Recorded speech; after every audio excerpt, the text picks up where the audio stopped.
আসসালামু আলাইকুম প্রিয় নীলফামারীবাসী, আপনারা সবাই কেমন আছেন? আশা করি অবশ্যই ভালো আছেন।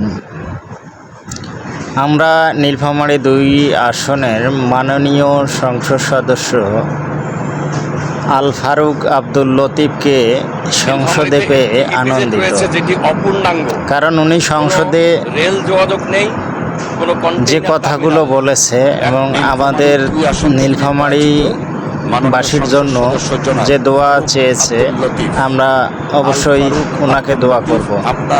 আর ওনার কথাগুলো আমাদের ভালো লাগছে, উন্নয়নের পথগুলো সব। আলহামদুলিল্লাহি রাব্বিল আলামিন, আসসালাতু ওয়াসসালামু আলা সাইয়্যিদিল মুরসালিন ওয়া আলা আলিহি ওয়া সাহবিহি আজমাইন। আউযু বিল্লাহি মিনাশ শাইতানির রাজিম। বিসমিল্লাহির রহমানির রহিম। মাননীয় স্পিকার, মাননীয় সংসদ নেতা এবং মাননীয় বিরোধী নেতা সহ মাননীয় সংসদ সদস্যকে সবাইকে আমার আন্তরিক শুভেচ্ছা। আসসালামু আলাইকুম ওয়া রাহমাতুল্লাহ। মাননীয় স্পিকার, আমি বিরোধী দলীয় সদস্য হওয়ার কারণে মাননীয় স্পিকারের বাম দিকে বসেছি। আবার বিরোধী দলের ভিতরে আমি বিরোধী দল, একদম সর্ববামে, যে কারণে মাননীয় স্পিকারের দৃষ্টি আকর্ষণ করা আমার জন্য অত্যন্ত কঠিন। মাননীয় স্পিকারের কৃপা কামনা করছি সব সময়ের জন্য। আপনার নাম ঘোষণা করা হয়েছে ইতিমধ্যে, আলহামদুলিল্লাহ। অতএব সংসদের অ্যাটেনশন আপনার প্রতি আছে। ধন্যবাদ। বক্তব্য অব্যাহত রাখুন দয়া করে। সেই প্রশ্নের প্রেক্ষিতে মাননীয় স্পিকারের কোনো দৃষ্টি আকর্ষণ করার সুযোগ হয়নি, এই কারণে কথাটা বললাম। থ্যাংক ইউ মাননীয় স্পিকার। আমি প্রথমেই আমার নির্বাচনী এলাকা নীলফামারী সদর, যেখান থেকে আমার বাবা অ্যাডভোকেট আব্দুল লতিফ পাঁচবার জাতীয় সংসদে নির্বাচন করে জনগণের প্রচুর ভালোবাসা অর্জন করলেও কোনোদিন নির্বাচিত হননি, সেই এলাকা আমাকে নির্বাচিত করে তাদের পক্ষে কথা বলার সুযোগ করে দিয়েছেন।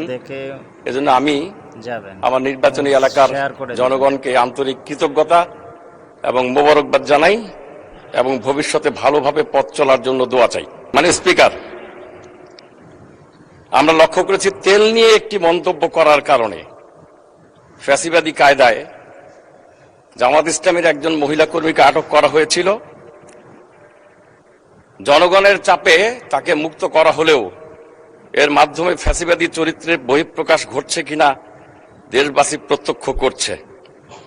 আমি নীলফামারী সদরের একজন প্রতিনিধি হিসাবে নীলফামারী সদরের সমস্যা সম্পর্কে আমার বক্তব্য পেশ করতে চাই। নীলফামারীতে একটি ইপিজেড রয়েছে যেটি অপূর্ণাঙ্গ, কোনো রেল যোগাযোগ নেই, কোনো কন্টেইনার টার্মিনাল নেই। 160 একর জমি অধিগ্রহণ করা হলেও এখনো পর্যন্ত এই জমিতে কোনো ইন্ডাস্ট্রি বাস্তবায়ন করা হয়নি। আমি সংশ্লিষ্ট মাননীয় মন্ত্রীর দৃষ্টি আকর্ষণ করছি।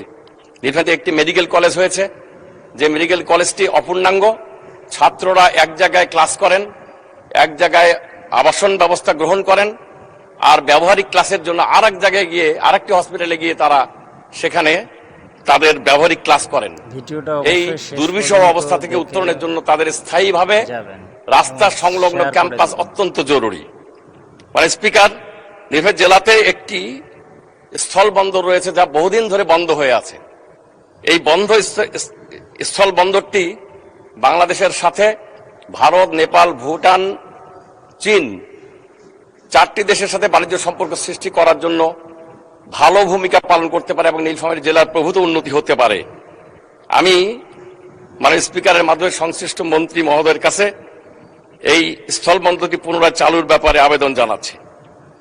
মাননীয় স্পিকার, নীলফামারীতে যে হাসপাতাল রয়েছে 250 শয্যার হাসপাতাল, যে হাসপাতালটির বিদ্যমান সিট সংখ্যা মাত্র 150টি।